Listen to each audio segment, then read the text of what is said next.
In April of 2022, a game released that changed Obby creator forever, Shattered Worlds. A unique platformer adventure Obby game with unique lore, this was one of, if not the best game Obby creator had ever seen at the time. But almost 4 years later, is Shattered Worlds still good? To find out, I'm going to be playing the entirety of Shattered Worlds, and at the end, I will compare it to some of the best games nowadays, and we'll see how Shattered Worlds will stack up.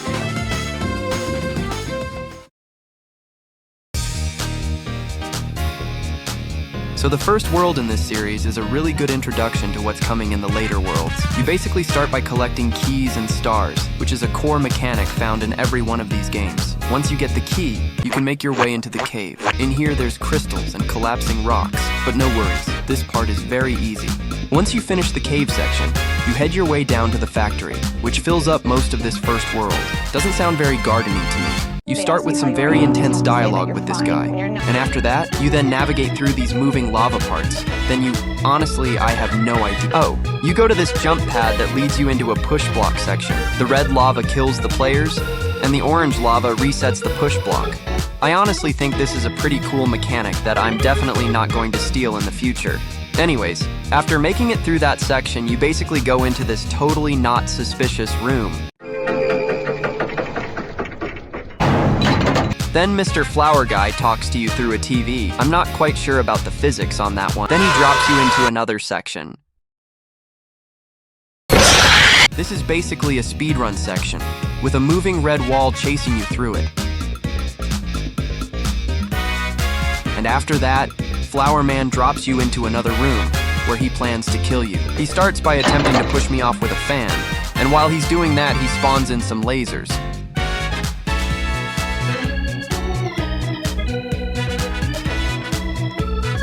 So I broke the game. You start this world with some dialogue from this random guy who we never see again after this game. After that inspiring message from the gray guy, you have a choice to make. There's 2 doors, which correspond to 2 stars, so I just went with my gut and went on the left path. This path starts off with a puzzle. I'm not even going to say how to do it, because I have no idea how it worked, it just worked. After that we move on to a section with lava parts, which you obviously must avoid. These are timed, but they're pretty easy to avoid. You then move on to this conveyor abomination, where you must move forward while once again avoiding the lava parts. You then grab this button and move on to the next section. In this part you have to grab this button while avoiding the lava spinner. Now grab this chili and complete this simple parkour. In this part, you have to jump on the push blocks to collect each button. Finally, a creative section that isn't just lava carried. You then go up these stairs and... You have got to be kidding me. You then go into this chill spot and hang out for a bit.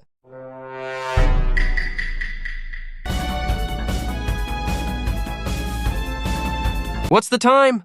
Puzzle time.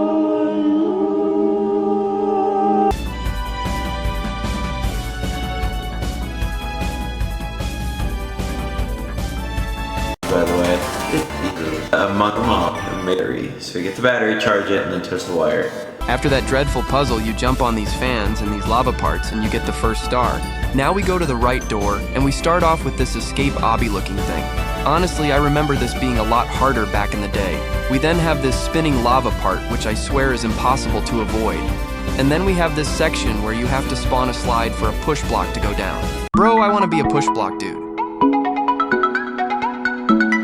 And then that opens up this case, where you can get the second star. Alright, nice. Game over, right? Nope, you still have to do this boring and very annoying tower section to get one last star. And now we move on to the next world.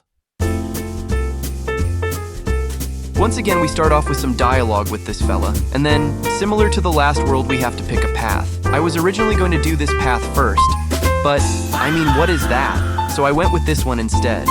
You start with climbing up this mountain while avoiding the falling snowballs. Once you do that, you talk to this guy. You then go on these very detailed snowflakes while avoiding the spinning candy canes. You then climb up this mountain.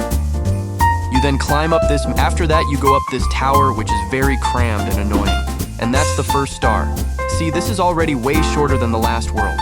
And now we go on this path, which actually isn't as bad as I first thought.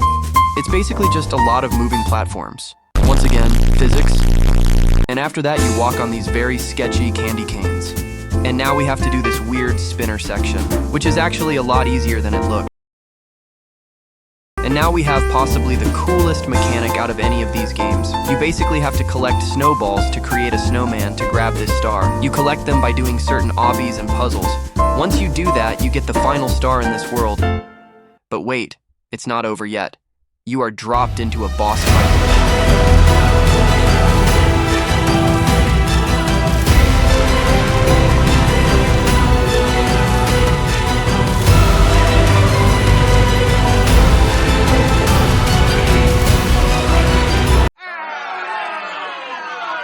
Yeah, cry me a river boy, this ain't your video.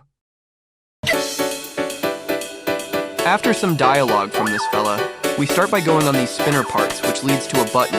You then go on this cart track, while avoiding these fireballs that jump out of the lava. You then walk on this platform, and then jump to this piece of land. Wait, what the heck? Wait, are you subscribed? I'm trying to pass Mr. Beast in subscribers by the end of the year, and I need your help. So sub, please.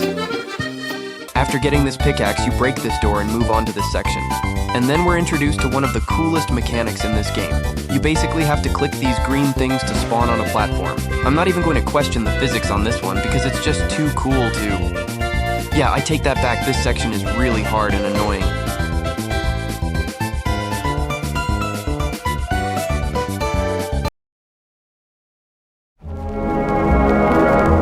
And once you do that, you have to avoid these totally not broken spinning parts. And after a bit of parkouring, you get the first star. And then you just break into some random building and climb up this rope. Then, carefully maneuver through the spinning part and grab this button. Then make your way down to this building. Oh yeah, don't do that. Once you're in the building, do some simple parkour.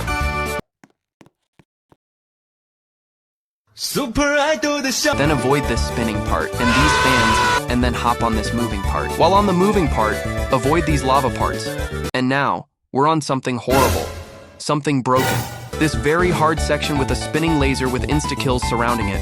I failed this for 20 minutes, and it's not just a skill issue. I literally checked a guide and the spinning part is meant to being spinning in the opposite direction. So, I quit. The fact that I've only beaten one of the worlds so far is crazy. This is the final game of Shattered Worlds, and the best part is, there's no dialogue in the beginning. After some simple parkour, you reach a new mechanic. This is a spinning part, but you don't stick to it, meaning you have to move with it if you want to stay on. After that, you climb up this rope, to the top of this tower. I then came across another new feature, these glitch blocks. These are literally just the same as lava blocks, though they just look different. After that, you walk up this staircase. You then talk to this guy, who gives you this very cool gun. Then, after some simple obbying, you make your way into the sewers. This section has a lot of buttons and doors, which you have to go back and forth through these two areas to unlock. This section totally didn't confuse me, and it totally took me 1 minute to complete. After that, you get the first star in this world. You are then brought out of the sewers. In this section, you have to complete both paths to open up 2 platforms that lead you into the next section. You then go into this very spooky tower. In this tower, there's a button, which opens up a platform to the next section of the tower. You then hop on this moving part where you have to avoid these glitch parts. Then go on this spinning part, and then you get the final star of this world. You are then dropped into this dark abyss, with the main villain of Shattered Worlds standing in front of you. Bruh. It then ends with a cliffhanger. But Pippy, I thought you said this was the last world? Technically, no. This isn't the last world, though all the other worlds were scrapped due to demotivation. This means that Shattered Worlds literally ends with a cliffhanger. So, now that we've played the entirety of Shattered Worlds, let's compare it to some of Obby creators' best games nowadays. Untitled Fighting Game is a 2D adventure scrolling game with lots of fun animations and levels. This is a very common choice for the best Obby creator game aside from Shattered Worlds, and I think that definitely makes sense. This game is amazing, like just look at it, but honestly I think it lacks some charm that Shattered Worlds provides, a main factor being it is all squeezed into one plot, which obviously makes sense, and also there is no story or lore. Obviously, this is very pessimistic of me, as this game doesn't need lore or multiple plots to be great. So overall, this is a great game, and it is definitely very close to Shattered Worlds in quality. Lucid Corruption is a fun and story-driven horror game by my boy, Jack Awanter. This is the sequel in his horror game series, and I think this game is great. it has lore, and it has surprisingly fun gameplay for a horror game. I don't think this alone beats Shattered Worlds, though it is a really strong contender, and I think this is probably the best horror game inside of Obby Creator. Open World Map is a fun adventure parkour game where you do short obbies for in-return stars. Sounds pretty similar to Shattered Worlds, doesn't it? Though I do think that this obby does look better than Shattered Worlds. But once again, as good as this game is, I don't really feel like this is better than Shattered Worlds, so let's move on. Goo Ventures is a fun RPG game that was featured in the Obby Creator Egg Hunt 2025. This is definitely the closest matchup yet, as Goo Ventures has some incredible detail, and its characters look amazing. It also has great animation and a great story alongside it. So, have we just found the game that beats out Shattered Worlds? Let me know your thoughts in the comments.